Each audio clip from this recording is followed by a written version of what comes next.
Hello and welcome to the Canon Fodder podcast, the podcast where we deep dive into various different movie franchises and decide together what's worth your time and what you should avoid completely. This week we're looking at a brand new franchise. We're starting from fresh with the 28 Days Later franchise or the 28 franchise. We haven't quite decided what to call it yet. And this week I'm joined, as always, by my super sexy co-host, Fodder Tom. Introduce yourself, Tom. Hi, it is me, Fodder Tom. I am here. Yeah, he's not AI at all. He's Could you definitely a imagine? real person. You join us for this episode at an exciting time, loyal listeners, because we're starting a brand new franchise from scratch. We've got previous episodes out there. Please deep dive into those yourself and see if there's anything that tickles your pickle and let us know. But yeah, so before we go into the franchise or the specific movie of 28 Days Later, we like to start every episode off with a little catch up. This is our probably only time that we really socialise, or at least the only time I socialise. Tom, I'm a bit of a hermit.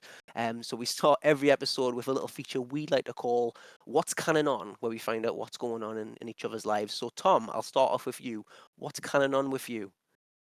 So it's been a bit of a quiet week in terms of events, and I thought, I might need to change that. I might need to spice up my week because I knew we were recording and I didn't really want to come empty-handed to the material train. So by doing so, I thought I don't understand how mods work. So on Reddit, what they've got is these like moderators who basically own a page, and technically, I'm a moderator for the Canon Fodder podcast page.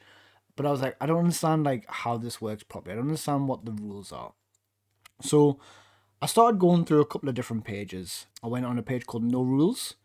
I went on a page called Free Stuff, and I went on another page called Britain's Got No Talent. I thought you were gonna say, like, when you started with no rules, the next one was gonna be lots of rules, and like that's where we're gonna go with this. But anyway, go So ahead. technically, that is where we're gonna go with this, because I was Okay. like, I need to understand, like, because I've been trying to post on Reddit quite a bit, and loyal listeners from episode 1 will understand that I got banned off Reddit in the early days because I didn't follow the rules. So I was like, look, I need to understand where the line is.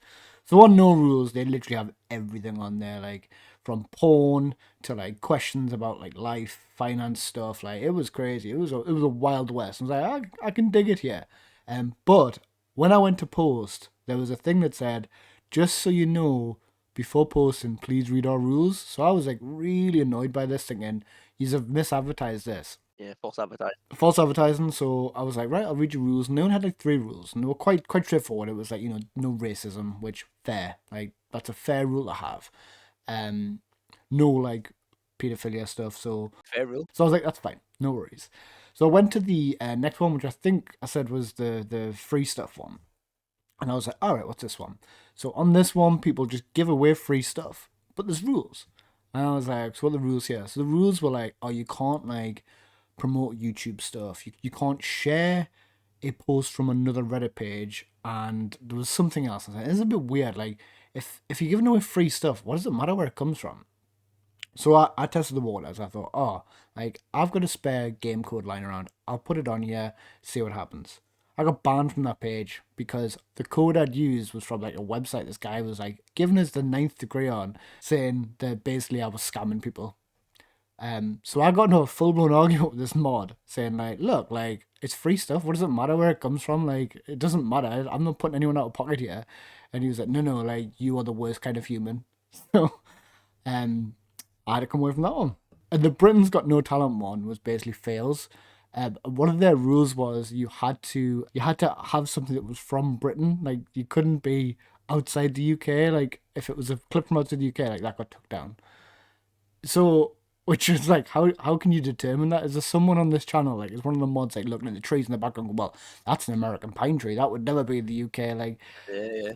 so I did it. That kind of rounded off the rambling I've just went on there. It was a bit of a deep dive on Reddit just to understand like how these different pages all differentiate themselves and how their rules are like so like enforced just to like kind of turn Reddit into what I thought was a free thinking space to a bit more of a like Big Brotherish. I don't know how I feel about it. Questions, thoughts? I'm not really. I never use Reddit a lot, apart from when we look at our podcast. And I thought the same. I thought my understanding was Reddit was more of a open sort of platform, and you could kind of access a lot of things. And I've used it before. I've posted 1 or 2 things myself. But yeah, like you're right. Like it seems like, Tom, unless you're just bad people, that you can get banned quite quickly and easily on Yeah. Reddit, which is unfortunate because I did think it was quite a forward-thinking platform, you know. That's what I thought. But Surprised by it, 'cause I've always found it quite intimidating to get into as well. I don't feel it's very easy. yeah, Because the way Reddit operates, if no one's used it, is it will go, look, what do you like? Like, tell us what you like, and we'll feed you that. That's what your feed's gonna be. That was like I said, I felt very rambly, but as I said to you at the start of this podcast, I had like a line in my head, and I was just gonna run with it. So hope I performed. Moving on. Do you want to talk about a bit of what's Canon on with you? well, Tom, my what's Canon on this week has kind of been fueled by you. You've given me an item, and you've told me that I'm not allowed to open said item until I've been on the podcast, until I'm live on the podcast, or recording on the podcast. So do you want to give a bit of background to this? So you presented me with an item a couple of weeks ago. An item I was not ready for. I thought it was going to be crushed Jaffa cakes, and it was not. It was something that was actually really heartfelt and lovely. So I thought, man, like you've really upped the bar here. I need to return this kind of generosity. In the only way I know how, and the way that would represent me, and not only me, but what we stand for. So the item itself, if you by looking at it or by giving it a shake, have you got any idea of what you think it might be? Right. Well, I'm glad you asked that, because I thought that what we could try and do is a bit of audience interaction here, and we might be able to get some engagement from our loyal listeners. And I'm going to do a sort of ASMR attempt at it, and we'll see if it works at all. And I'm going to shake said item next to my mic and see if we can at all hear anything. And I'm going to build it up until you can hear it. Okay. I hope it's not fragile, because It's I not. might have You're all smashed it a good. bit. You're all good. Okay, cool. So yeah, it's a sort of. I mean, I'll take a picture, and we might be able to throw it in. Yeah, actually take a picture and I'll throw it on screen now. There you go. So it's, as you can see, it's a sort of very let's say well wrapped item. I didn't wrap it. Well, it's well wrapped. It's better wrapping than I can do. Yeah, it's a woman's wrapping. So yeah, it's got that feminine touch that we lack, Thomas. That's what it is. So yeah, I mean, I'm not gonna shy away from the fact that I suspect there's at least one box of Maltesers in here, possibly 2. Not to be presumptuous, but it sounds Maltesery for those who know what I'm Fucking talking you're an absolute fiend for Maltesers. about. Yeah, I'm surprised you didn't smell us at the door. He's got Maltesers, hasn't he's he? got Maltesers, that guy. Yeah, he knocked on my door.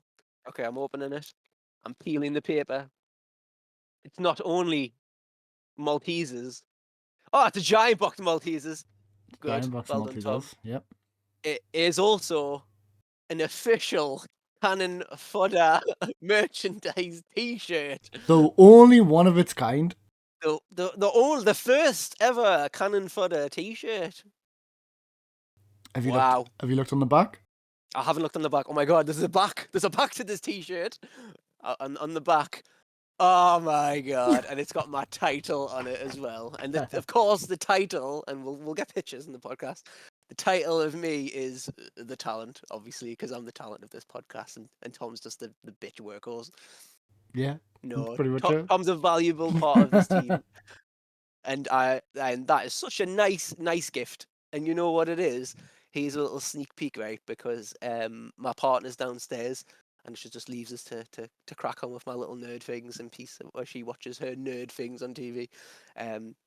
But I'm gonna go downstairs after this. I'm gonna go down wearing the T-shirt just to figure out a little bit. So that's great, and it's our own personally designed logo, I might add as well. Yeah, it is.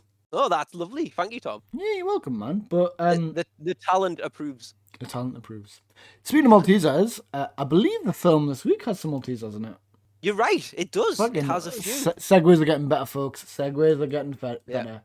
Right. Do you wanna Yeah, to Well, read. well, Tom, we'll get back on track here. The talent will take control now. So we're going to go through 28 Days Later franchise, and obviously starting with the very first movie, which is, of course, 28 Days Later. Tom, are you prepared with a little synopsis for us so we can go through for our audience? Yes. So as everyone knows, every week we go off IMDb. So 28 Days Later is a 2002 movie directed by Danny Boyle, and the synopsis for this film is: 4 weeks after a mysterious, incurable virus spreads throughout the United Kingdom, a handful of survivors try to find sanctuary. Short. Short again. I've got a problem with that synopsis. You've got a problem with that synopsis? I've got a problem with that synopsis. Can you tell what it is? Any guesses? No. Is it the 4 weeks? Why the fuck does he say 4 weeks in his synopsis? Why doesn't he say 28 days after 28 it? days later? Yeah, I guess that is an open goal, isn't it? So with this, what we'll do is we'll do a bit of a background check on the film. So as I said, it came out in 2002. I'm not sure on the month that it came out, which might be quite interesting to know, just because, as hopefully most people are aware of, 2001 was the year that 9/11 happened and the world changed, especially media. Media took a completely different change and tact on how things were presented in film and TV. The cast. Did you notice? Did you know anyone from this cast, Phil? Yeah, I mean, Cillian Murphy's quite well regarded as starring in this one. Yeah. So this We, is it's an early film for him, it is, yes. and I Not feel not like necessarily a breakout film for him, though, is it? I don't think. I think he maybe well, but certainly more no, of the mainstream ones. because he did this, and I think Danny Boyle took a bit of a liking to him because he was in Sunshine after this as well. And then I don't really remember seeing him until The Dark Knight and Batman Begins, where he was the Yeah, yeah. Scarecrow. And I think that's where his career started to really take flight again. So yeah, I think this was just kind of like a film he did, and he's quite naked in it as well, which is He is. We'll get to that, I'm sure. crazy. Christopher Eccleston. So Chris Eccleston, yeah. I feel like Chris Eccleston was on his end of his 90s career, and it was around the time when he was doing Doctor Who, so I think he's a bit of a pull at this point. And Naomi Harris. Now, another name, but I couldn't tell you anything else she's in. I would have to check. Do you know Naomi Harris? I, I didn't. I recognized her from this movie, but I didn't really recognize her from anything else, truthfully. I feel like she has got quite a familiar face and voice, so I probably wouldn't be surprised if I've seen her in a few things. And then you've also got Brendan Gleeson, who played Brendan Frank. Gleeson, yes, Um, he was like the Ray Winston of this film, where I was like, I know you and stuff, but I yeah, couldn't tell you what you're in. yeah. No, I agree. It's also like worth noting that like this is kind of, I don't know the exact figures in front of us, but this is more of a independent movie, probably lower budget, obviously lower budget.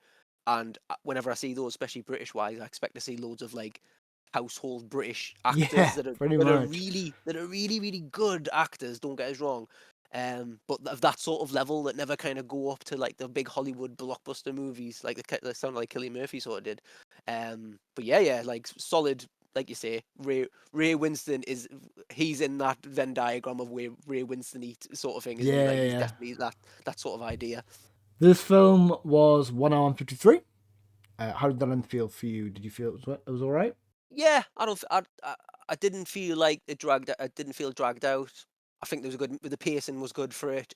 I thought it felt more like a 90-minute movie, like an hour and a half, than it did like closer to 2 hours. I know that's not a lot, but sometimes when you're sitting through a bad movie, an hour and a half feels like a long time as well. But no, I thought it was a good length. No, I agree. I didn't feel like I did with Spaceballs. Where I was like, oh my god, this is still going. Like I did feel like it did its acts really nicely in a nice sort of time. Awards. It did get nominated for Best British Independent Film. Danny Boyle got nominated for Best Director. So these aren't Oscars. These are just British Independent Film Awards.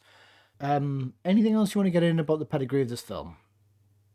No, I think we've summed it up nicely. It'd be interesting to see where we go in terms of how we think any of that impacts the story, Tom. Cool. Jump us in then. Let's go through the intro.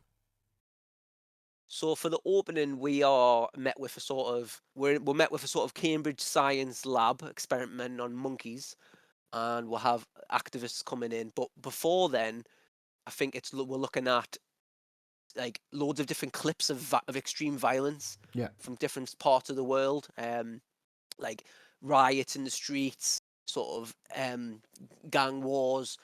Those are all flashing up images in front of us, in a sort of another movie, sort of Clockwork Orange style affair, because the camera zooms out and we're seeing this is like loads of different cinema screens, loads of different TV screens, and there's a chimp being tied up and made to watch them, and then a group of activists comes in, and they're the ones that they're coming in, Tom, to to liberate these chimps, to free them from their shackles of oppression, aren't they?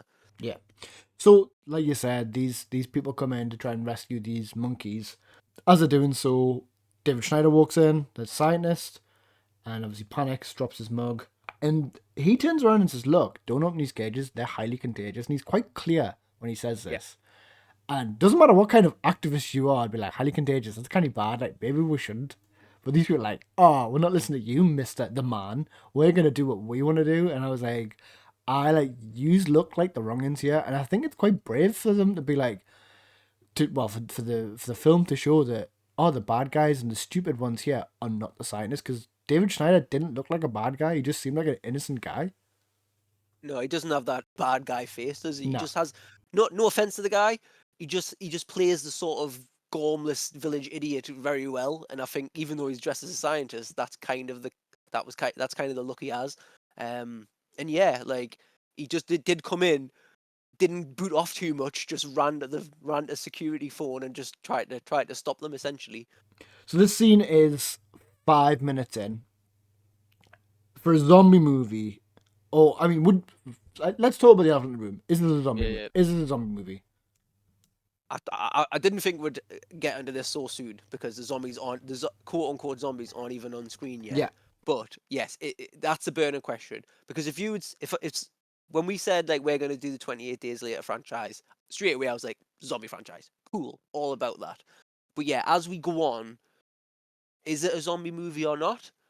I suppose, Tom, that's quite an existential question, because that depends on your definition of zombie. Because you could have like an undead zombie, but the word zombie doesn't necessarily mean undead. Zombies just sort of mindlessly doing something, I guess, Yeah, yeah.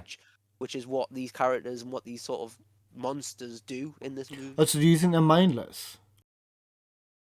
Ooh, well, we might be jumping miles ahead, but when I think of zombie, I do certainly think of sort of, well, not maybe mindless is the wrong word, but sort of they've got Feral. one, yeah, feral. That's a good way to say it. They've got one objective, and that might be to fucking eat your brains or kick your head in, or just to wander around. Kick your head in. Even What like, zombie movies are you watching?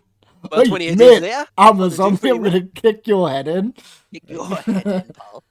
um, But anyway, like we'll flash our knowledge here, or at least I'll flash mine. I don't know. I can't comment on your knowledge, but zombies are obviously all creature features have a sort of metaphor behind them, and yeah. zombies. You'll probably get into this yourself as we go, but zombies usually are talking about consumerism and the need to just do something just for the sake of it, and that's why some of the most famous zombie movies are like featured in um, shopping malls and shopping centers, because even when and they even say this in the movie, even when they're dead, they still felt the need to go to the shopping mall, like, and that's the idea about consumerism, like you're mindlessly doing something just because you think you need to. And I suppose the zombies in this franchise, I don't know about the next movies, but we'll certainly find out. These ones are sort of mindlessly just violent, mindlessly attacking things, attacking each other, attacking people mostly. I do love a good zombie movie. I But do yeah, what love do a you good zombie movie. do we categorize 28 Days Later as a zombie movie? No, I wouldn't. I would Okay. call it an infection movie, like a virus movie. I think it's Okay. slightly different, because I think a zombie for me is your classic like consume people, like eat people. These don't do that to a degree. It's Yeah. it's all about spreading the infection. But isn't that what Um, zombies do? Spread the infection. but that's a side effect of what they're doing. Whereas these, I think it is like it's a bit like The Last of Us, where it's we need to just constantly spread for our existence. Whereas zombies aren't spreading for their existence, they're spreading because it's a side effect of being bitten by a zombie because they're eating you. Because if a zombie could, it would eat you until there's nothing left. Yeah. And regardless, I think we can all sort of agree that um, 28 Days Later is a sidestep of a zombie movie if Yeah, it's not yeah. a zombie It's movie. if Like, it's if it's not, it's took a lot of like inspiration from that franchise and that theme. well, I've got some theories on that later, but we'll get into that when the time Interesting. comes. Stay tuned. Yeah, I think the opening, whilst short, I think it was really effective. I think it kind of just tells you what you need to know, and on we go. And then we get the title card. Yeah, I mean, with that opening as well, to me, as a bit of in the pros and cons column, for me, the budget of the movie screamed really bad Yeah, in this opening credit, yeah, and yeah. I'm It was yeah, poorly lit, and I yeah. mean, I think most of the actors in the scene had no dialogue, next to no dialogue, because they weren't good actors. Some of the camera quality, like the lighting, like you say, it did look, obviously it's low budget, so we can forgive it for that, but it did look like a CBBC drama, like a children's TV show sort of level of cinema. Almost Doctor Um, Who-esque. yeah, like Doctor Who's a really good comparison as well. Like, just not great, and it was a shame because, like, I'm not ragging on it. It was, the whole movie's pretty good, but that almost, like, I think it could, for definitely some viewers, it could ruin it straight away, and they wouldn't even give it a chance Yeah. because they can't get into it right at the start. And I think what's interesting as well is like this film was mostly filmed in chronological order, which a lot of films don't do. So I wonder if this scene got the least amount of attention because it's almost an add-on or a glossary to the film itself. Because realistically, if you didn't have this, you could have just said, this virus happened, we don't know how." Yeah.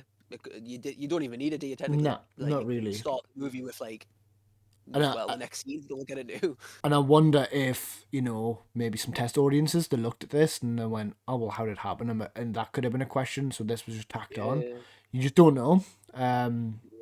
But yeah, no, it's a definite, like, night and day between that opening bit and the rest of the film. But I think it's good that it's there, because for me, I do have intrigue of, like, well, how did this happen? Like, give us patient zero. Like, I love stuff like that. So, I mean, it ticked my box. And then what's the next thing you see, Tom? Cillian Murphy, right? I mean, you see all of Cillian Murphy, I think, don't you? So obviously, quite obvious that this is a way of them telling us this is a blank canvas. This character's got nothing in terms of skin in the game. They are just there, fully naked, for us to basically know them inside and out. And I think this character is, it's an extension of the audience in the situation, isn't it? Because he wakes up, he's got no knowledge of the situation. He's thrust into it like we are. He has the same questions we do. And that actually was Cillian Murphy, because I googled that. You were like, what did you Google, Tom? I What's your just, search history look like? I just like, is that? Is that Cillian Murphy's penis? Yep. Yeah. Just to cement what you're saying as well about it, just in case you didn't see Cillian Murphy naked, I feel like I had to make a count of this, but we get a naked scene, and then it sort of shifts, and then it goes back to him again, and you see him fully naked again for a second time, and then, Tom, just in case you didn't see it the first two times, you get him, he moves around, and you see it for a third time. So they definitely wanted to drum that into the audience. I think Yeah. that he was stalkers. And yeah, you make a really really really well put together point about how it represents the fact that he is starting with nothing, starting with like literally not even the clothes on his back. Yeah, and what I like about this scene is it starts off in complete silence. Like, I've wrote a note here, Tom. okay, Starts off in total silence. there you go then. Yeah, So the whole on the thing is same like, length. and I've got something to come on to in a bit later with the sort of music choice and how it kind of kicks in. My first pet peeve, actually it was second, because I guess like the guy's is highly contagious and no one fucking bats an eye. My second note is, why did no one leave him a note? Why did no one say, Yeah, "Yeah, mate, there's a carry big virus going on, like, be careful." yeah, And he's just someone around going, "Hello? Is anyone here?" Like, yeah. But why is he naked anyway? apart from the Yeah. immediate answer, why is he like what practically like explain that to me in hospital terms? Why we're like shit, like we've got to leave this guy. Do we leave him a note? No. What we do, nurses, is we strip him and then we leave, and like that's what that is. That the conversation they Or had maybe it was during like, this evacuation. do we wake him up? Let's see what we're working with, because I'm not surviving if it's not worth it. Just leave him. It's not worth Leave him. it. Not worth Yeah. it, is it? So he's working his way through the hospital and then through the streets and then through the city. I remember when this movie came out, I was like, we'll let the audience guess how old I am, but I was young. And I remember like this being like a pretty big thing, like in the papers, to be like, oh, they shut down London for like a day Yeah. because of this, and like there is some pretty important scenes, and Big Ben's in there in the background, and I'm assuming that's the right time, and it's like I think I remember it being about 7, and I'm assuming it's 7 a.m. maybe, probably not Yeah. 7 at night, and I'm like, fuck me, yeah, that is a pretty big deal to shut 100%. down like London for like an afternoon or a morning or a whole day for a few shots of this movie, but like when we started with that opening scene of like, oh, this budget looks shit, like these cameras look shit, and then shortly after that, I'm like, all right, this is where the budget went then, Yeah. because there's loads of things here where I'm like, yeah, like it might be an independent movie, but it's still they must have thrown some serious cash dollar here to get these things to get these things off the ground. But yeah, like I just thought I mentioned those things because he's like it goes from silence. Obviously, we're in London, we're not hearing anything. And that kind of builds up and builds up and builds up with the noise tom until it sort of culminates with some quite intense music. I thought when he's at that message wall. Yeah, so I had that down as him, like his panic rising. Like the music got quicker, it got louder, as if like his heartbeat was getting quicker and louder. And I thought that was a nice way to show like his emotions throughout. Again, like I did feel like this was quite an arty film, but like you said, it wasn't pretentious. Because not that it made us feel anything, but it did make us think that, oh, like this is the correct choice. For this film. Hmm. Did you notice the goof? There was a woman in the street. I didn't. Okay, No. there was a woman in the street. How'd you like you're saying goof, but like are we like headcanoning that to be just like a quote unquote zombie? Or I mean, it could be. I was reading the trivia on IMDb, and it said that a woman got in the shot somehow. Like, how did she manage that? Right, so we go to the church. yep. So, you know how you'd mentioned about the possession saying and like consuming things when you talked about zombies and what it represented. I knew it represented something. I just didn't know what it was. So I had wrote here that Cillian Murphy's character was clutching onto this bag of stuff. The people in the church had nothing. Like obviously the infected had absolutely nothing. So it's like, oh, is this like a metaphor for being cleansed of their possessions? Like this virus is releasing them from their stuff that doesn't matter. So then he's investigating. He says hello, and then that guy wakes up. That was quite freaky. Yeah. And then he sees the priest, and I put, is the priest rejecting him because of his like attachment to his possessions? And I went a bit of a deep dive on this. I was like, oh my god, like, have I become like a literary genius again? But then I never came back to it, so I must have just had a little brain fart and Yeah, then moved on. that was your epiphany moment that just was fleeting. Like it's Yeah. gone now. Yeah. Wow, interesting. You're full of philosophy. This podcast episode, John. This film woke us up. It was no Indiana Jones. Mm. Well, yeah, it was no Spaceballs. There's no Spaceballs, no. But yeah, I was all for it.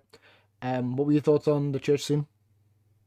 No, yeah, I didn't deep dive as much as you. To be honest, I agree with what you said about the guy waking up was freaky. I think that Cillian Murphy sort of didn't react to that as much as extremely as I thought he would. Because like what's going through his head right Well, that's now? it. Like Yeah. he's woke up, he's alone. I think you see a few little posters and like newspapers saying like evacuation and stuff.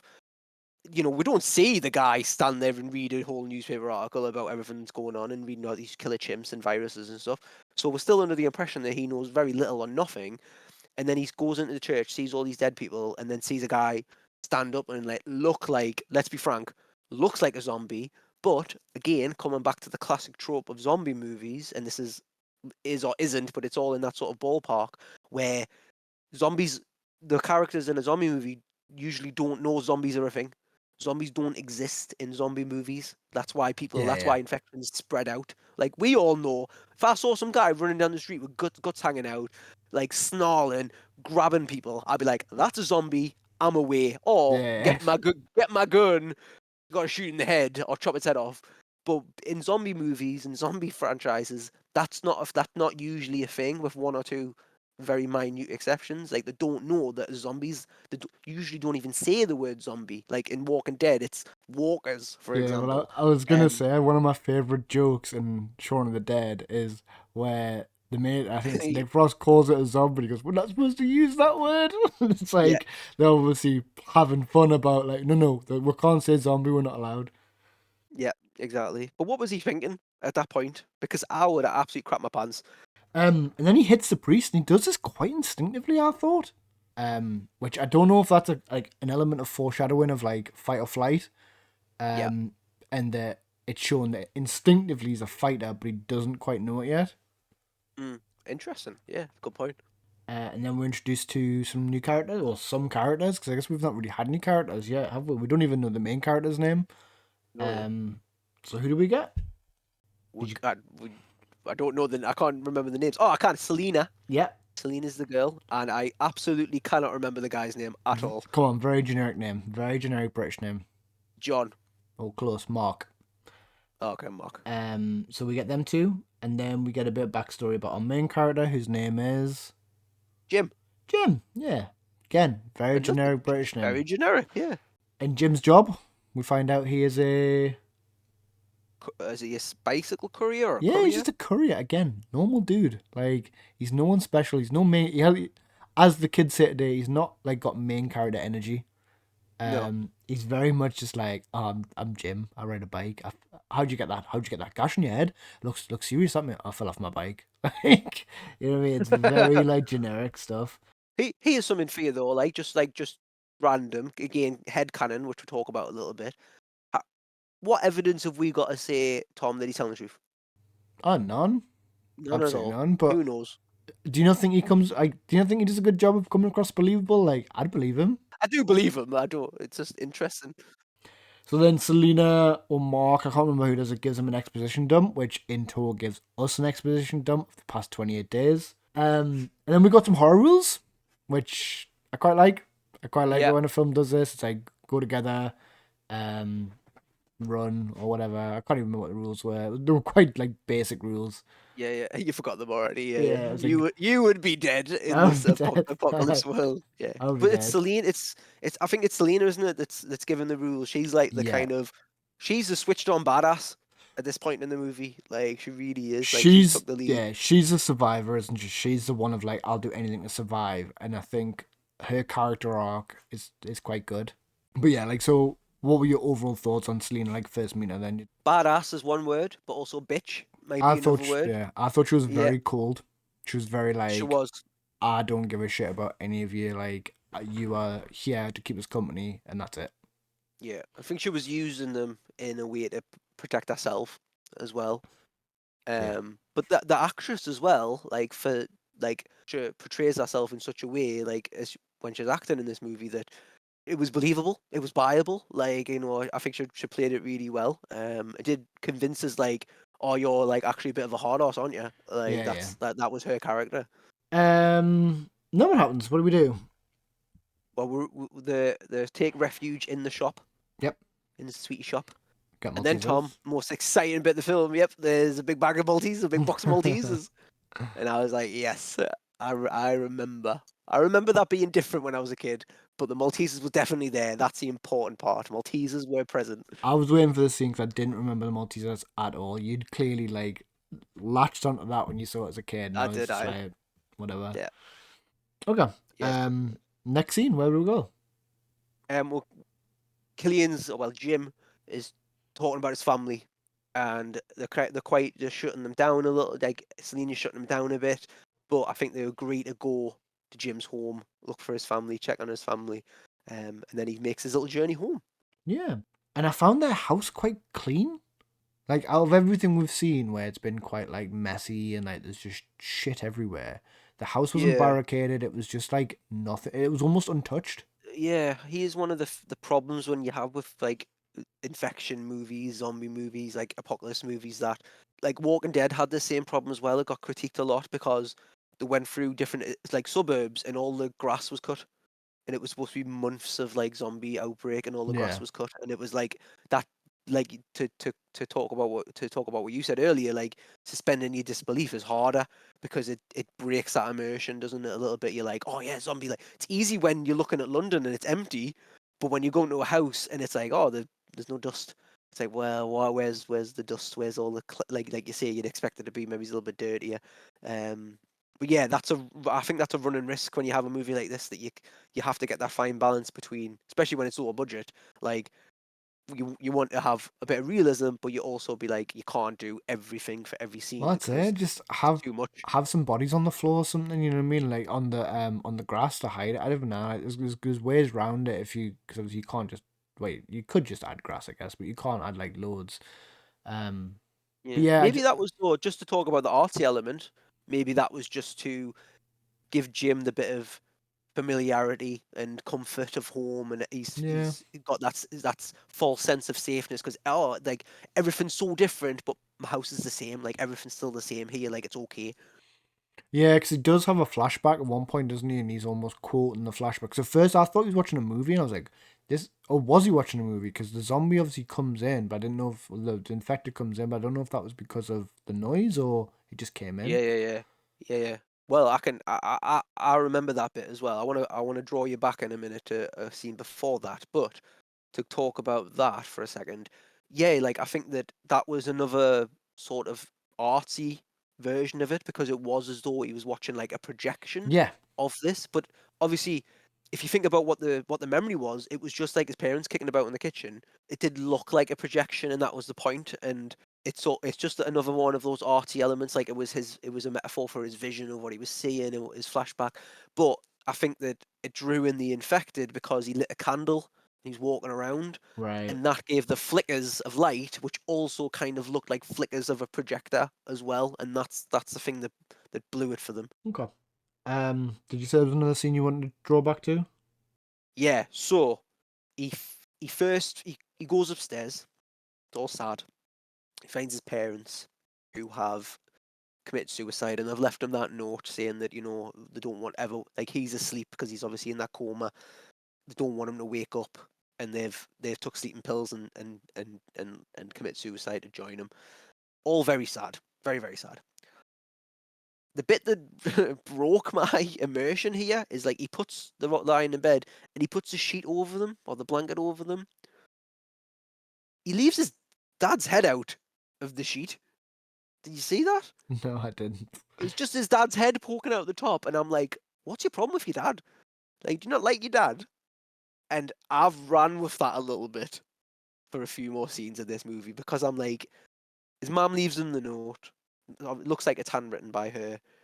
He puts the sheet over like in a sort of like rest in peace, but like he puts it over his mum quite delicately, and then his dad's head's just still poking out, and he just doesn't even care. He just seems to be like, "Fuck your dad," and just leaves. And I was like, is that, like for all of these scenes we've talked about where it feels very deliberate, like the camera angles and what Danny Boyle's trying to get at and the cinematography. I'm like, is that just because it's like an indie movie and they're going for the realism element, or is that like, am I reading too much into it? Is he like just trying to put his mum to rest and he doesn't really care about his dad? And then in the flashback as well, right? His mum and his dad seem to fucking hate each other. I don't know if you noticed that No. because yeah, the dad's like, you all right? And his mum's like, yeah, fine. And I'm like, whoa, family drama, like what's going on? And then his dad goes like, oh, I can have some juice, and he goes, oh, there's none left, and he's like, and his dad laughs like, but he's like, I don't know if I'm just reading far too much into all of that, a little bit like you are with like, oh, he's rejected God and stuff, but it just from him not putting the sheet over his dad's head, I was like trying to read in all these little different things. And then it also goes on to there's the picture on the fridge when he's looking through just before the infected come in. And he strokes the picture a bit, but it also, Tom, kind of looks like he puts a line under his dad's throat, like with his finger, as if he's like cutting his What are you dad's throat. talking Yeah, about? There's no honestly, way. yeah. I'm like, what's going on? Am I just deep diving into this far too much here? But all that comes off the back of the fact that he didn't put a sheet over some guy's head. Okay. Yeah. Oh, Jesus. You also get as well, which precedes it a little tiny bit, another really weird camera angle. Did you see this? Not sure what you're talking about. Okay, so there's a sort of cityscape, and in the top left corner, you can see Mark asleep. His face. It's like where when they merge two shots together that aren't obviously the same shot. Because Mark, he seems like a nice guy, but he doesn't look like a giant god who lives in the clouds. And that's what he looks like in this camera. So they've got in this camera angle. So they've got sort of like a cityscape, London cityscape, obviously, or whatever, and he's asleep in the corner. But it almost looked like it was like two shots that would accidentally merge, like two like cells of film have been squashed together, and then it scrolls up, and then you just see them all asleep, and Mark's obviously there asleep. And again, it's just another little weird sort of camera angle that I was like, shot, and I'm like, what was that all about? It really stood out to me. Obviously, not to you with your No, lack like of eye. I don't know. Like some of the shots, I was maybe some cinematography is not my bag. In terms of like shot angles and shot precisions and all that stuff. And also, was there a deal with Pepsi? Because they kept Yeah. showing people drinking cans of Pepsi and like the non-Coke versions of drink. I think it was Sprite or it might have been 7 Up. Oh, you're so far off the mark, and I've even wrote the word down because I got so fucking excited when she whipped out a can of Lilt Oh from no, that was it.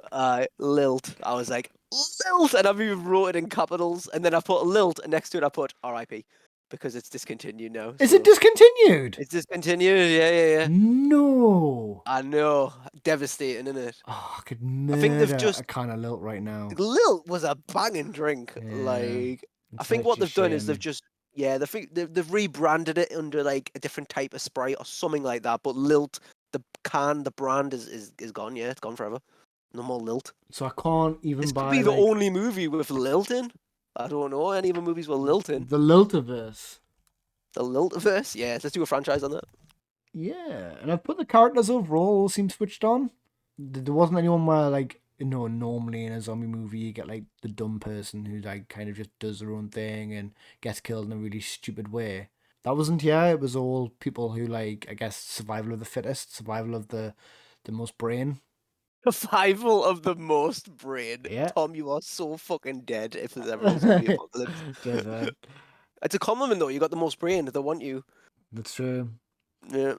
So with the candle, I'll put that like Jim is us as audience. Like, whilst we've been told certain rules, we don't know all the rules. So like, this is day one of survival for him. So that the candle, he wouldn't have known. Like, I mean, I wouldn't have put the candle on anyway, but I wouldn't have known. The Mark gets bitten. Yeah. So they do bite,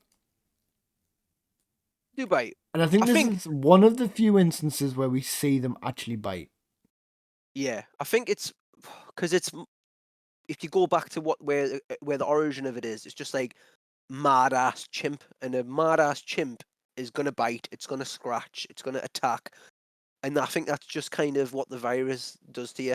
I think it just creates you that sort of rabidness, that feralness, as you said earlier. Like, and I think biting is just one part of it. I think as humans, we don't think about biting a lot. You know, it's often rarer you're in a fight and you bite, but it does happen, you know. And I think if you're a rabid, crazy virus infected guy, you're gonna bite. Yeah, and this whole bit as well, like Jim gets like attacked like twice, Mm. and he doesn't get a scratch. And more Like, importantly, he doesn't get any blood in him, I on know, him, which is another thing. and Because that's part. Not getting bit is one thing, but not getting the well, blood of something on you when there's bleeding all over. when we talk about Frank later on and how he unfortunately perishes, it's like that is such a fluke to land in your eye, Yeah, like so. I felt it was a bit plot armory, which was annoying. Like, just don't put him in yeah. them situations. Just why bother? So then Selena like gives Mark a look and asks, "Were you bitten?" And he goes, "Just wait," and she doesn't. She just cold kills him. And then we're back on the road, Yep. and we come across. Is it the apartment with the lights? Yeah, we see Christmas lights. in the Christmas spotlight, lights. flashing away. A beacon of hope, you might say, Tom. Yeah. So we What go. would you do? Would you go to that? Because I don't Selena is the know. type of character I think that wouldn't, or maybe she would because she's like, I need people about us to so they can get killed and not me. I Maybe think that's her approach. my concern is, and obviously everyone's had that conversation, and where would you go in a zombie apocalypse? I think a block of flats is the wrong choice. Is what? Yeah, You've yeah. blocked yourself in. Like if they're coming up the stairs, like obviously there'll probably be another set of stairs, but like Hmm. it seems very tunneled. Of you're kind of limited on your escape plan. Yeah. So I don't know. I don't think I would. I would like, I don't know, a plane that's constantly in the air.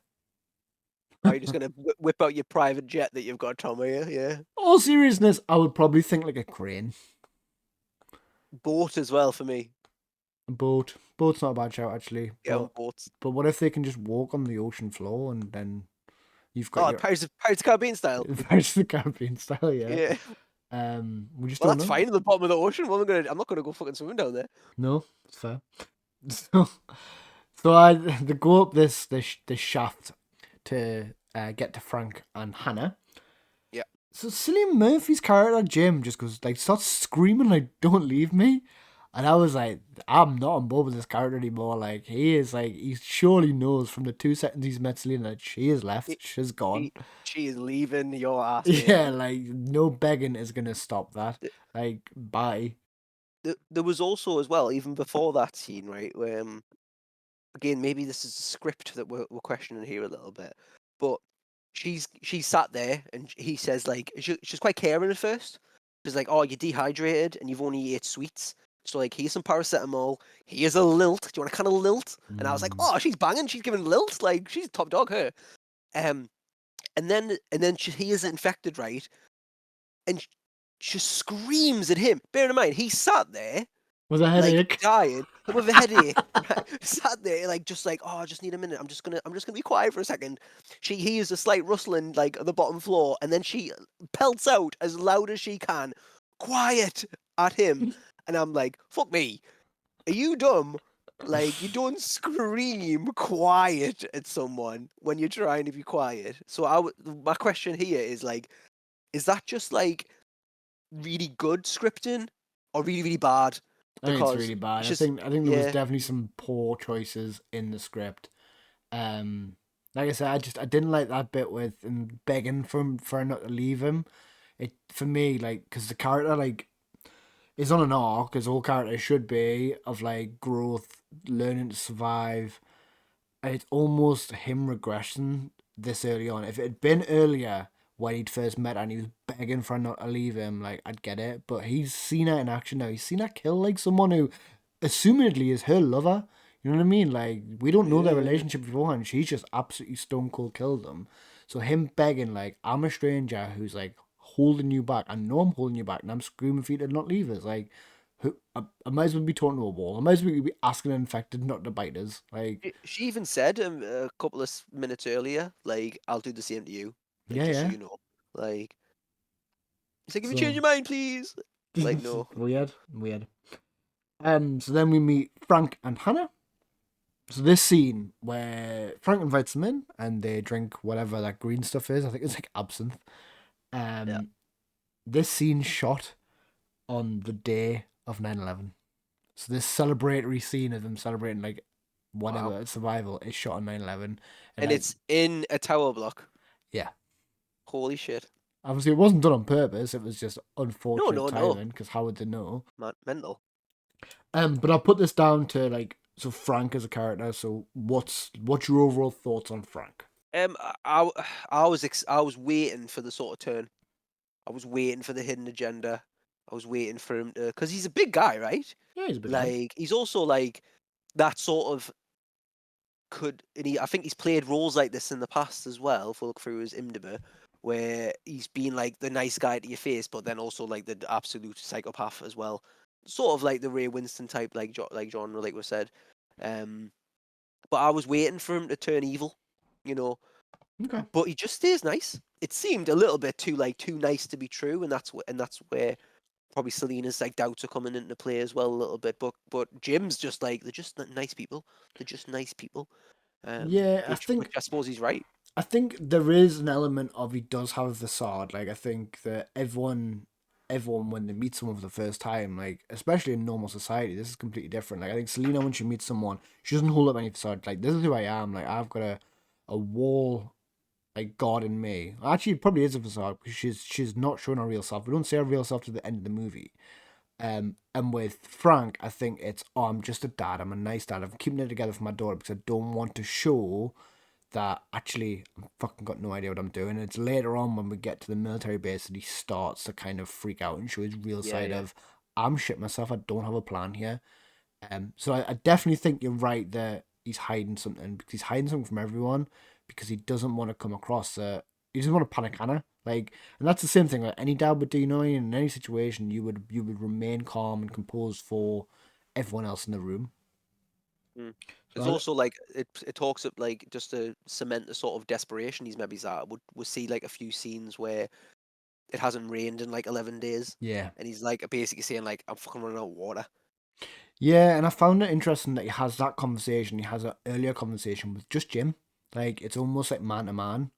I tell you what, I've just had a fucking huge media light bulb flash above my head right now as well because we talked about dads earlier, or I did, and, we, and then we're talking about now. Obviously, how more literal can you get than like he meets a father trying to protect his daughter, but he has that interaction with Jim through the door, and what's Jim doing? Remember? He's shaving, isn't he? Fucking shaving, man, and like how much Yeah. again father son interaction is that of like teaching him how to shave, talking about shaving, like making sure he's okay. And Like and he says thanks, Dad, later on. he does say thanks that later Fucking on, but hell. yeah.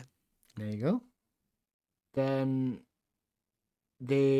so obviously we talked about the Book of the Water, and then Frank like gives them a bit of information about the Survivors broadcast, which is Yep, in Manchester. I believe that's where it's come from. that's what it says. So this film, like, I think it really does like let you live in the space because it doesn't say like oh it's in Manchester, which is in the north part of the UK, but not quite north. In fact, here it is on a map. It doesn't do all of that. It just Yeah, says yeah, yeah. it's in Manchester, Manchester. and like obviously we know where Manchester is, but if you're like across the pond, you're like, where's Manchester? So Frank's job, like once you saw it, you're like, aye, fair. Of course, yeah. He's a cabbie. He's a cabbie. He's a taxi driver, yeah, or Uber driver as it would be now. So we're driving, we're on our journey, we've packed the car, and they come across a tunnel. Is that this Yeah, scene? yep. That's the first So like. I said earlier that there wasn't a thick character, and I do think Frank is the closest we get because Mm. there is absolutely no way I'd be going through that tunnel. There's just no chance, especially when I saw it was kind of blocked. I'd be like, aye, probably best to turn back. Yeah, like you've got one car you know that works. Yeah, And I know it's only 28 days, so like most cars will work. You probably could steal another car, but then do people know how to hotwire? Probably not. He doesn't know how to capture condensation. Like, why yeah, would that's true. why Yeah, would you not scout that tunnel first and be like, nah, like, it's blocked, and then he like goes up this ramp and drives over, like, and then it's like yeah, the yeah. only bad thing that comes out of it is a pop tire, and I was like, that could have been so much I worse. know. It's one like you said, it's one point of like being like, no, we're going through the tunnel. But then when he's met with that sort of wall of cars, he probably should have been like, you know what it is, Jim. You might be right. Let's change our mind and go back. But no, he's just like, fuck, we're gonna drive over this because apparently my cabbie is like a transformer. It can handle this freaking this climbing over these cars and Yeah, and glass and everything. so we get a flat tire. They do that quite quick. Like it's quite tense. It's good. It's good. It's a good scene still. It's just like in terms of believability, I was questioning it as an Yeah, audience member. But then you know when they drive, so they drive off, and the car's like got its brake lights on, and that there's a lush shot with the zombie in the back window, like all covered in red, like drenched in red light, yeah. and then they drive off, and the zombies just stop running, and They I'm do. like, so at this Yeah. point, I'm like, is that because they know it's uncatchable? Like, is that canon event of are these aren't zombies? They've got more brain processing to be like not catching that. Or is that just like bad film editing where it should have been like, no, keep running, like, because you're mindless. You should just go until you can't. Thought the same thing because, well, at least in the actors' defenses, they didn't like start like just looking around or like applauding themselves or anything like that. Like they didn't do any of those Yeah. things. They still stayed in character. But you're right. Like there's one guy on the left of the screen where he just sort of like flops his arms a bit more because he's slowing Yeah. down. And yeah, I picked up on that too. But you're right. It's how much of that is like because if they're kind of being reduced to like an animal, like Yeah, an potentially. animal would just sort of stop, wouldn't it, and be like, "Oh, I can't catch that. Like, fuck it, I'm not gonna bother." Cool. And then we go to the supermarket. Yeah, I'm not a fan of this scene. Why? Well, we're talking about well, for a start, we've went from this tunnel that was full of rubble and infected and flaming vehicles to this supermarket that is like just absolutely pristine and has not been raided in any way, shape, or form. And my first question is like, how? How is that happening? Selena just walked in a glass door as well. It wasn't like they like unlocked it or smashed it like a chain off or nothing. Like she just went, stop the car, Frank. There's a supermarket here. We'll pop in, and it was like, yeah, fair enough. But like, would that actually happen? Like, is that I can't see that happening in real life. There would have been like riots before this because if it was like, oh, it's the end of the world, like people would just go nuts. Yeah. Yeah, well, Again, as like I wasn't a fan though. Like I think it was added in though to show that they were human. You know what I I mean? mean, It this is was, the comic relief scene, right? yeah. Like this is the sort of like there's a bit of jokiness in here. Like Frank's also like there was when I was waiting for the bad thing for Frank sort of Achilles heel. Like I was suspecting like is he an alcoholic? Because it was like he had that creme de menthe or whatever it was when he met them, which was bright green. And then in the store, he just whiskey after whiskey after whiskey, and I'm like, oh, is that going to be the thing? Is he going to turn alky, and that's going to be his violence that comes out of him? But no, like again, it's all just lighthearted and a bit of fine for a scene, but like, could you not have got food in another way? Like, did you have to have this little bit of comic relief in it? Like, I don't know. Was it weird sort of segue? Again, it could have been a whole other movie compared to all the other ones. There were just certain scenes that didn't almost belong. Um, and I think this was one of them because it was trying to show the lightheartedness and the silver lining almost of things like, oh, like there's a zombie apocalypse, but hey, at least you can go in the supermarket and get what you Yeah, want. There's no Supermarket's queues, you know fine what I though. mean?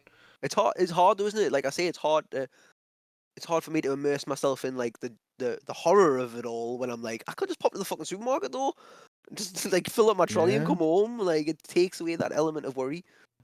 So we're going to get some fuel, and this is again, I start to get a bit frustrated with Jim because his character in terms of his arc is like it goes forward and comes back. It like constantly is like reverting and progressing.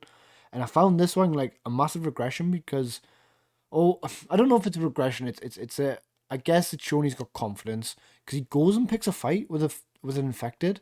Like Yeah. he goes looking for trouble. And like to me, I was like, why is he doing this? Like, I don't feel like this is a natural progression of his character. It seems like he's trying to be something he's not. I just found that Well, very off-putting. yeah. I mean, maybe there's like elements of frustration here. And again, I'm gonna bring this back to my dad sort of idea because I've just had another light bulb moment when he's arguing with Frank about going through the tunnel. Yeah. So Hmm. like Frank's in the driver's seat, literally. He's the dad of the group, and he's saying, "Well, we're doing it," and he's sort of sat in the back like a kid, being like, "I don't think it's a good idea," and he's fucking right, but the dad's so stubborn, he's not listening to him. And then we'll have like a shopping scene, and he's also talking to his dad, talking to Frank, his stand-in dad, and he sort of walks away from him a bit, so he hasn't got that relationship with him. And then so maybe there's like that bit, like he's like frustrated. He's got like anger within him, and he's looking Maybe. for an outlet for it, and he sees an opportunity to be like, I can go in there and I can smash something up, and it happens to be that he's going to smash up an infected kid. Yeah. No, I mean this whole dad element. I didn't really pull on it, but clearly this is where you live for this episode. I must have Dad, daddy issues, mate. daddy That must issues. be what Yeah. that's what it is. Yeah. All right. So this kid. You notice anything strange about this kid? Not really. No. Look like a It pretty standard infected zombie kid to me. it talks. Does it talk? It says I hate you. I played it twice to check. Holy shit. He screams at Jim. He says I hate you. What's that about? This is Huh? why I've moved off. This is the only point I've got that moves us off the zombie path because I'm like, oh, like that's like not a zombie. That's a person now. This is like such a unique point because no other zombie or infected does anything of this material. I don't know if it's because it's a kid. It's more like less controlling of its Yeah. voice or like it just lashes out like a kid would. Yeah. Um, interesting though, right? It's very interesting. Very interesting. Um, Yeah. I didn't pick up on speech there. I've got to be honest. I'm gonna go. There's a few scenes where I think you should certainly go back and check. yeah, But yeah, 100%. I'm definitely gonna go back and have a look at that one. That's interesting. Like. Um, so the zombies are the infected. Once the kid said I hate you, I was like, right, I need to know like why rage. Why was that the crux of this movie's plot? And supposedly, again, according to IMDb, Danny Boyle wanted to create a movie that looked at social rage, which is like road rage, rage at the media, and stuff like that. And he wanted to push that onto the infection. Mhm. So that's his sort of consumerism for this movie. So it's only a short step. So then we'll move to the sort of road to Manchester, and we'll probably bring it back in a minute. But just on this topic of like the originality of the movie, we'll get to the road to Manchester, and we'll see it all up in flames in the distance. Yeah. Did that angle, that shot, remind you of anything? No. Okay, okay. I thought So about it. I thought about it, but no. yeah, you put a lot of thought into that. Thank you. So like it again. This isn't me saying either one have plagiarized either of them, but we're talking about zombie a lot here. Are you gonna see The Walking Dead when he rides Round, in on the horse? yeah, yeah. So we've got that scene of The Walking Dead, right? Which obviously that The Walking Dead, the show wasn't released at this time, No. but comic was. Oh, was it? Co- Was I was actually wondering if that was the case. Yeah, yeah. So I did a little check on this for myself because I was like, that looks like obviously it's on the left because we're in Britain, not on the right because we're not in America, and it's Manchester and it's not Atlanta, but there is a city in ruin and we're on a long strip of road, and I'm like, is it just because those things are so easy to do, or is it, or it, have the plagiarized, have they just mirrored each other without even realizing it because they're all in the same sort of ballpark? Um, so yeah, this movie came out in 2002. Walking Dead issue 1, which is where this scene's featured, it came out in 2003, and I think there's some very undeniable similarities here, Well, Tom. The look at the opening shot with Cillian Murphy. That is Rick. open shop. It's Rick Grimes. Rick Grimes And wakes up alone in a I hospital. I wrote that down. I said like main character, very Rick Grimes. Who was Yeah, first? And I never pulled on that thread, so I'm yeah, glad you did. yeah, yeah. So I remembered Frank died. And I thought he died when we were getting petrol because I was like, oh, like this is building it up to focus on Jim. It's gonna pull the rug under us to like show that it's actually Frank. But no, doesn't happen. It's at this point when they get to the blockade, Yeah. and this is where we see Trank. We see Frank's true side. He's not. He's like inside. He's desperate. He is really desperate to like just have some normality, and he can't pretend anymore because it's just been taken away from him. Yeah. In the death, so I don't know if there's a correlation between him getting angry and pissed off and he walks off and he's grunting and stuff and he's almost become like possessed by the rage, which is why like it not fate, but he's been infected at that point Yeah. by a fluke. So it's almost like, oh, you've been consumed by your own rage. Yeah. No, it kind of got the better of him, and that led to his death ultimately, didn't it? Yeah. Um and then the army shot him, didn't it? Because Jim freezes. Yeah. Right. Talk us through Act 3 then. Talk us about this military base. So they get rescued by the soldiers. Yep. Soldiers shoot down Frank. Rest in peace, Frank. Take them to the base. Take them to the base as sort of. At first, it's kind of like the rescuing them. Yep. But then you get sort of little elements of like something's not quite right here. So they're messing around with the taxi. Obviously, they're going to taxi and they're doing donuts in the courtyard with the taxi. It's almost And lads, isn't it? lads. I mean, they are like what? Literally lads. Literally lads. Yeah, they're like the army lads. Like they're gonna do that. There's nothing massively alarming right now, but I think there's this you're getting an uneasy sense at this stage from this group. I want to say one thing, which I think Christopher Eccleston does his absolute poshest accent he possibly can in this movie, and I wasn't the biggest fan of it.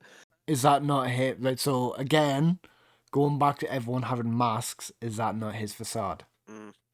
Maybe. And Jim Yeah. gets a tour. Has his one-on-one with time with him. Yeah, and he shows him the prisoner.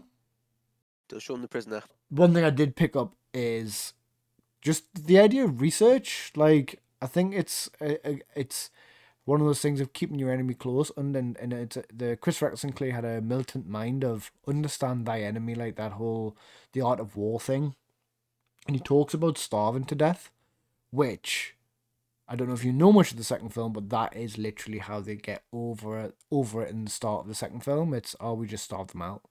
Yeah. Which, if it's a zombie don't You can't do that. Yeah, Yeah, they you can't starve them to death. So, I mean, how long does it take for a yeah. human to starve to death? It's got to be. I don't know. Well, 28 days is enough time, surely, right?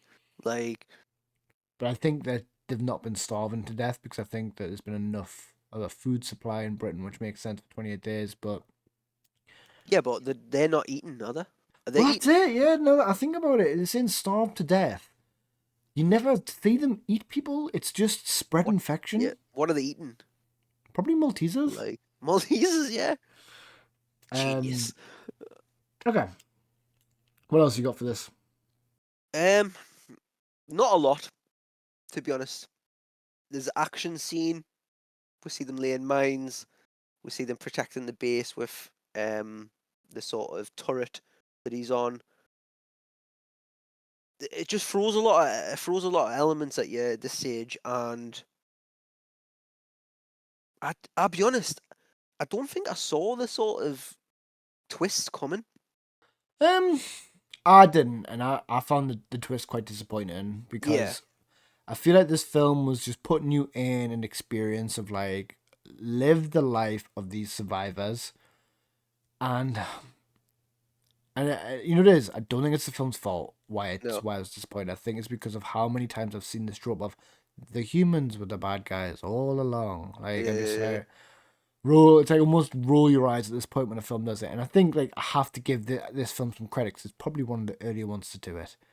So I don't think I can take any points of it for that. But for me, I was just a little like, yeah, of course it is. Of course it's the humans who are the bad guys. Of course they want to just rape the women and they want to like be dickheads. And there's that guy who's like basically proper gropey with one of the girls later on. It's just like, yeah, right, that's fine.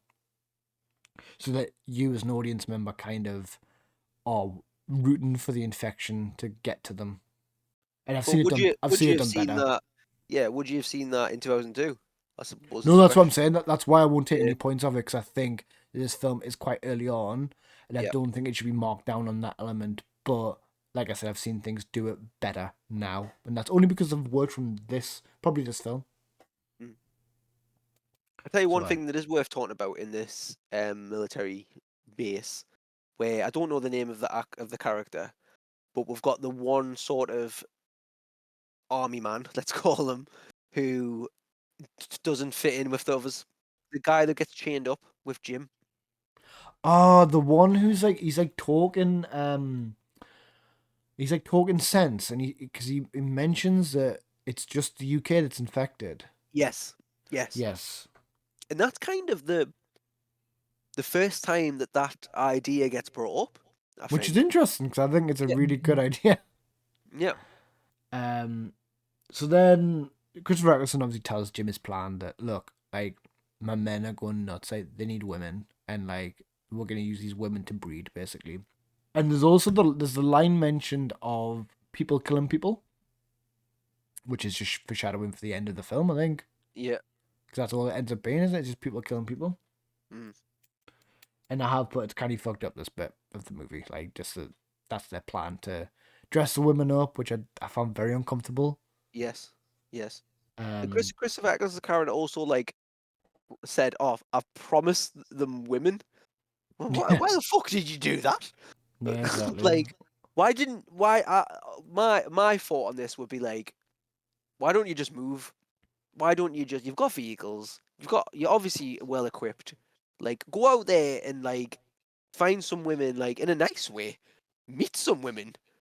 Yeah. Like, settle down in this apocalyptic world. There should be some women out there somewhere. You don't need to entrap them in this castle.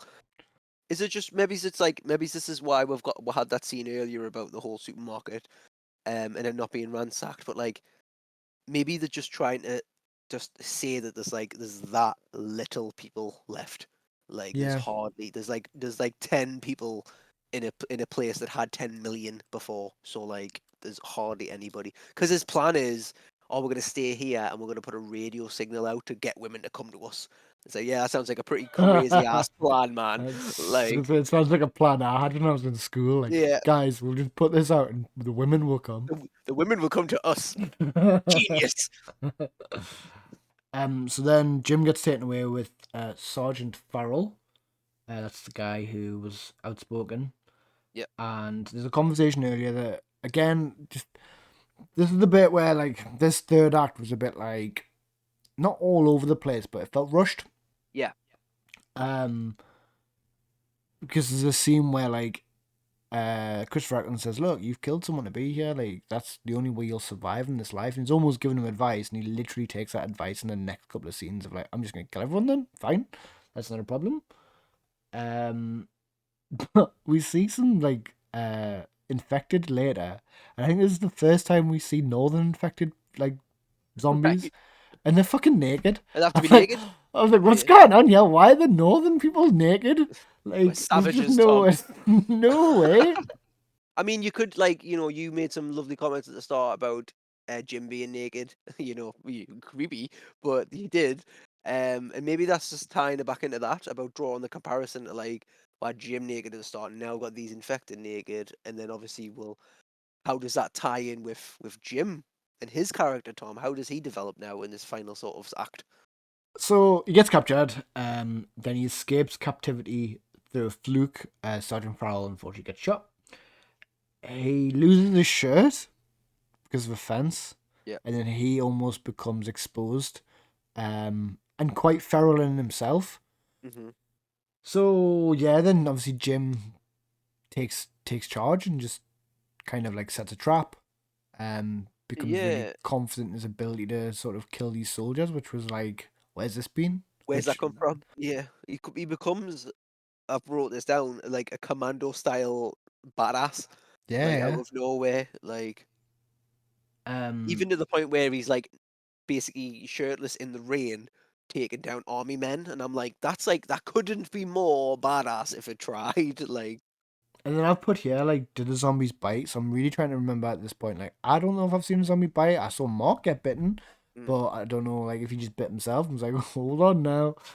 Well, the soldier that had tied up is vomiting, Yeah, and obviously that's like part like that is like real life. That's how some viruses spread and infections spread. but then that whole thing of like social rage and like rage is like shouting, isn't it? So is Mm. vomit the closest visual cue you can get to someone like shouting in your face? Yeah, yeah, yeah. Interesting. Um, and then I've just put good scene with the music. The music's classy. Like, it's an iconic song. Yeah, It's yeah. been used in plenty of other things. Jim's growth. He's more Selena-fied now because he's leaving people to their fate. He's got no Selena, compassion. Yeah, he's the leader. Selena-fied. I like that. Selena-fied. And then Jim is just rage. There's no difference. So why is Yeah. Jim spared but Frank wasn't?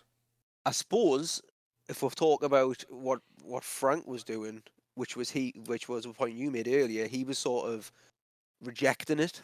he was pushing it down. He was trying to avoid it. He was putting up this facade. But then Jim at the end has sort of embraced it, hasn't he? He's embraced the Yeah. violence, embraced it all. He's become the rage, but the rage in the sense of like he can use it to his advantage, but he's not like the mindless rage monsters that he's fighting. Is this where you because you didn't mention it yet, but Jim releases the prisoner. The prisoner almost looks up at him like and say kind of says thank you with his eyes. Like they've got he's like got an he's got kind eyes. yeah, no, they got like a mutual like look at each other. Like like for example, the prisoner's not like snarling and running at Jim, even though he's standing there. And like you said earlier, like they're intelligent, and I think Right, yeah. that That sort of shows that. implied that he was intelligent. But like you could read that a million different ways. But Well, um, even if he's not intelligent, he's intelligent to know that he couldn't get Jim to where he was at the minute. So he's like, oh, fuck it, I'll go get someone else who's closer. I suppose, yeah, I suppose, So either way, it definitely shows intelligence. So yeah, it's about it. I guess I found this scene or this act like just flew through, and like some of it was good, some of it was rushed. yeah, agreed, yeah, Yeah, so it goes to another 28 days later.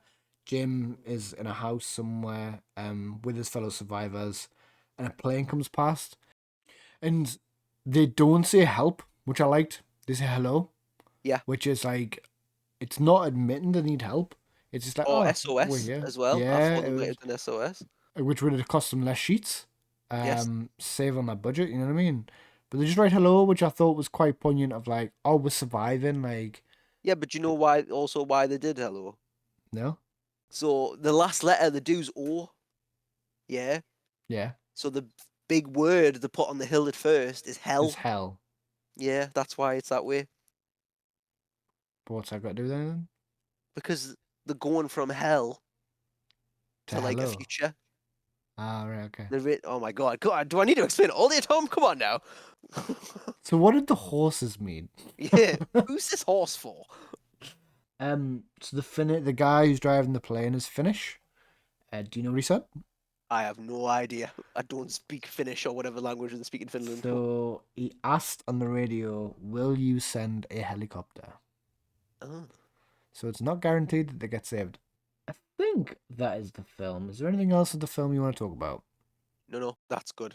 Well, where do you rank it then? If we look at sort of my headcanon of this and like my final thoughts, so I like the infection element. I like that it's not like your typical zombies because it makes this film stand out. I think this film has got its own place in cinema history, 100%. The shot in London is unbelievable. The shot where they go to Manchester, they had to close the M25 for that, which again, crazy. I think it was the M25, they moved the M1. Not the M25. Yeah, it'll be the M1. Madness. I like the Fair point. Britishness. I like the Britishness of it. It's very British. I like films that are like feel genuinely done in a British place. Like it's almost something about the camera lens that feels British. You know what I mean? Yeah, There's almost like a yeah, grain to it or like a color palette to it where it's like, oh, this is cold and like harsh and like people have got custard creams and bourbons like winning, absolutely winning. And yeah, I liked the artiness of it. Like we've said throughout, it wasn't pretentious. Like there was this film's a media person's wet dream, 100%. But I think like the common folk can also pick like some nice things out of this as well. mm. So with that, I gave it a B. Um, I've originally wrote down C plus, but I will say that having walked through the whole thing and talked about it a lot, I'm willing and happy to boost mine up to a B. I will say I put C plus with a question mark because I wasn't fully decided on that. Mm-hmm. There was a few things that I didn't like about it, but I think the things that I really liked about it far outweigh those things. Yeah, Um, definitely. and I think I appreciate a lot of the artsiness. And you know what it is, like the fact that we can just sit and dissect a movie, and we might be talking utter rubbish the Oh, whole 100%. time, but the whole point is we're talking about it, and Yeah. we're looking at the canon, and we're looking about what we think about it, and if nothing else, what is a piece of art, which is what cinema can be, what's that supposed to do? It's supposed to get you thinking and talking and reviewing it and deciding if it's worth your time or not. So yeah, I think I'm very happy, Tom. With B, I think we can start out strong with this franchise with a nice solid B. No, it's good. That's good. So we'll go with a B. So as is on screen now and probably has been for the past minute, because I normally put it up early. If you're watching the video version, mint, you can say it. If you're not, go check it out on Spotify or YouTube, and you'll be able to see a video version of our tier list, and you will see that 28 Days Later is now ranked as a B. So with that, what we're going to do is we will rank the other films against this going forward. So there's only 3 films to consider. I guess then, Phill, you can tell us what happens next time on the Canon Fodder podcast. So we'll obviously continue our dive into the 28. We need to establish what we're going to call this. Are we going to call it the 28 franchise or the 28 days franchise? Because obviously all the other movies don't have the word days in them. But we're going to continue through this franchise, whatever we're going to call it, and decide if 28 weeks later is going to be of the same level, better, worse. Is it worth your time continuing with the franchise, or should you just leave it in 28 days in the past, where it should be left all them years ago? Yeah, no, exactly. And what we'll do is, just 'cause I'm sure that anyone listening to this will be like, well, how are they going to talk about 28 weeks later, 28 years later when it doesn't come out for a little while? We will circle back to that. So what we'll do is we'll continue our format as normal. So you will end up with an episode after the 28 weeks one, which will be a blank canvas, and we'll go into a new franchise. But once that new movie comes out, we will endeavour to record that at the earliest possible convenience. Yeah, that could be our cinema trip. Any predictions for 28 weeks later? So like I said on the last podcast, I saw this one not that long ago. And I remember enjoying it the second time more because when I originally watched it, when did it come out? I think it's going to say 2007. When I originally watched it, I remember thinking, like, this is not very good, but it was a bad copy. It was like when you used to get DVDs, like, off a mate. Yeah. And, like, some of the effects probably weren't filled in. So I watched it the second time, I was like, oh, it's not bad. I remember Jeremy Renner being in it and being like, because obviously I watched it after he was big in the Avengers movies. I was like, oh, Jeremy Renner's in this movie? That's weird. So my fear is that it might lose some of its Britishness because of budget. There's a risk, though, isn't there, that like all the things we've talked about, how we loved about 28 days, might get diluted as it goes on. But that's it. As we always do, we go in with open mind to all the movies, and we'll see how we feel about it at the end. Yeah, and we won't stop it, no matter how bad we think it is. Right, so like we've said, with that, we're going to close the book on 28 days later, but that's not the end of the 28-a-thon universe. We will continue it next time with 28 weeks later. But if you've liked this episode of Canon Fodder Podcast, why don't you leave us a like, leave us a comment. If you don't like it, leave us a dislike, but you've also got to leave some form of feedback too. You can subscribe to us on YouTube, or you can follow us on Spotify, and that'll notify you when future episodes come out. We are on a bit of a bi-weekly schedule for any mainline content, and when there's possibility, we do put some supplemental content out every other week. Phill is our go-to guy for anything shorts or TikTok related. You can find those over on YouTube and TikTok at Canon Fodder Podcast. You'll see both those links on screen now if you're watching the video version. We also have a Reddit page, so as you probably heard at the start of the podcast, I'm not very good at Reddit. We're getting there. We're not banned, which is good. But if you want to follow us on Reddit, you can at r/thecanonfodderpodcast. Again, on screen for ease. And then finally, we accept emails. We are in the 2002 era, just like this movie was. If you want to send us an email on the old Gmail, you can at thecanonfodderp. That's thecanonfodder with the letter P at gmail.com. But yeah, that's been us for this week. I hope you all enjoy your time stuff, whatever you're doing. Maybe stay off the internet a little bit, but listen to our podcast. Thanks, everyone. See you 28 days later. Bye. Bye.